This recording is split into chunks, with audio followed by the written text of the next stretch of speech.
दोस्तों, जब आप अपनी गाड़ी में पेट्रोल भरवाते हैं, चांसेस है कि वो E20 फ्यूल हो, यानी 20% एथेनॉल और 80% पेट्रोल। लेकिन सवाल ये है, ये एथेनॉल आता कहाँ से है, कैसे बनता है और पेट्रोल के साथ कैसे मिक्स होता है। आज के इस वीडियो में हम एकदम सिंपल लैंग्वेज में समझेंगे एथेनॉल का साइंस, प्रोडक्शन प्लांट्स और ब्लेंडिंग का प्रोसेस। एथेनॉल क्या है? एथेनॉल एक प्रकार का अल्कोहल है जिसका रासायनिक सूत्र है C2H5OH। फ्यूल के लिए इस्तेमाल होने वाला एथेनॉल होता है फ्यूल ग्रेड एनहाइड्रस, यानी इसमें पानी की मात्रा बहुत कम होती है, लगभग 99.5%। यही वजह है कि इसे पेट्रोल के साथ आसानी से मिलाया जा सकता है। सरकार का लक्ष्य है कि भारत में E20 पेट्रोल को पूरे देश में लॉन्च किया जाए ताकि आयात कम हो, प्रदूषण कम हो और किसानों की इनकम बढ़े। एथेनॉल कैसे बनता है? सबसे पहले बात करते हैं फर्स्ट जनरेशन एथेनॉल की। यह गन्ने का रस, भरा हुआ गन्ने का मोलासिस और अनाज जैसे चावल या मकई से बनता है। प्रोसेस सिंपल है। पहले शुगर या स्टार्च को ग्लूकोज में बदल दिया जाता है। फिर यीस्ट के माध्यम से फर्मेंटेशन होता है। शुगर एथेनॉल और कार्बन डाइऑक्साइड में बदल जाती है। इसके बाद डिस्टिलेशन करके 95% एथेनॉल मिलता है।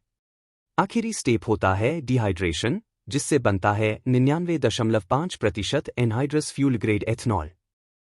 दूसरा है सेकंड जनरेशन एथेनॉल, जो क्रॉप रेसिड्यू से बनता है, जैसे पैडी स्ट्रॉ, व्हीट स्ट्रॉ, बगस्से और बैम्बू। प्रक्रिया थोड़ी कठिन है। सबसे पहले अवशेष को प्रीट्रीटमेंट दिया जाता है, जैसे भाप या रासायनिक प्रक्रिया। फिर एंजाइम की मदद से सेलुलोज को तोड़कर शुगर निकाली जाती है। इन शुगरों को फर्मेंटेशन में डाला जाता है और एथेनॉल बनता है। अंत में डिस्टिलेशन और डिहाइड्रेशन करके तैयार होता है फ्यूल ग्रेड एथेनॉल। इस प्रक्रिया का फायदा यह है कि किसानों का फसल अवशेष भी इस्तेमाल होता है और प्रदूषण कम होता है। भारत में एथेनॉल के कई प्लांट्स हैं। First generation plants mainly sugar belt states में, जैसे उत्तर प्रदेश, महाराष्ट्र और कर्नाटक। कुछ बड़ी सेकंड जनरेशन प्रोजेक्ट्स हैं, जैसे इंडियन ऑयल का पानीपत प्लांट, हरियाणा में, जो पैडी स्ट्रॉ से एथेनॉल बनाता है। BPCL का प्लांट, ओडिशा में, इसमें सेकंड जनरेशन और फर्स्ट जनरेशन दोनों तकनीकें इस्तेमाल होती हैं।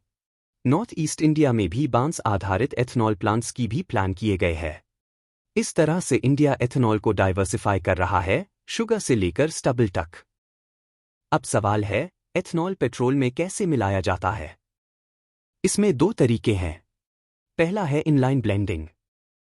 रिफाइनरी या टर्मिनल में एथेनॉल और पेट्रोल को फ्लो मीटर के जरिए सही अनुपात में मिलाया जाता है। यह सबसे सही तरीका है। दूसरा है स्प्लैश ब्लेंडिंग। टैंक में दोनों को एक साथ डालकर पंप के माध्यम से घुमाया जाता है। ध्यान रहे, एथेनॉल हाइग्रोस्कोपिक होता है, यानी यह पानी को अपने अंदर खींचता है। इसलिए इसे स्टोर करने के लिए अलग टैंक्स और पाइपलाइन का इस्तेमाल किया जाता है। हर बैच को BIS स्टैंडर्ड्स के अनुसार टेस्ट किया जाता है, जैसे डेंसिटी, पानी की मात्रा और ऑक्सीजन प्रतिशत। अब बात करते हैं वाहनों की। नए मॉडल्स अब E20 कंप्लायंट बन रहे हैं। पुराने मॉडलों में थोड़ा असर हो सकता है, जैसे रबर पार्ट्स और माइलेज पर। लेकिन कुल मिलाकर एथेनॉल ब्लेंडिंग से फ्यूल का ऑक्टेन बढ़ता है, प्रदूषण कम होता है और भारत का इंपोर्ट बिल भी घटता है।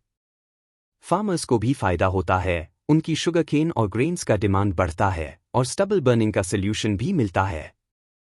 तो दोस्तों, शॉर्ट में समझें, एथेनॉल एक अल्कोहल है जो शुगर और क्रॉप वेस्ट से बनता है। इसे डिस्टिलेशन और डिहाइड्रेशन के जरिए फ्यूल ग्रेड तैयार किया जाता है। इसके प्लांट्स भारत के यूपी, महाराष्ट्र, हरियाणा, ओडिशा और नॉर्थ ईस्ट में हैं। पेट्रोल के साथ ब्लेंडिंग इनलाइन या स्प्लैश तरीके से होती है और E20 रोल आउट से पोल्यूशन भी कम होगा और देश की इकोनॉमी भी स्ट्रांग होगी। अगर आपको यह वैज्ञानिक वीडियो पसंद आया हो तो लाइक और सब्सक्राइब जरूर करें। अगली बार हम और भी रोचक विषयों पर बात करेंगे। तब तक के लिए जानकारी में बने रहें, विज्ञान के साथ जुड़े रहें।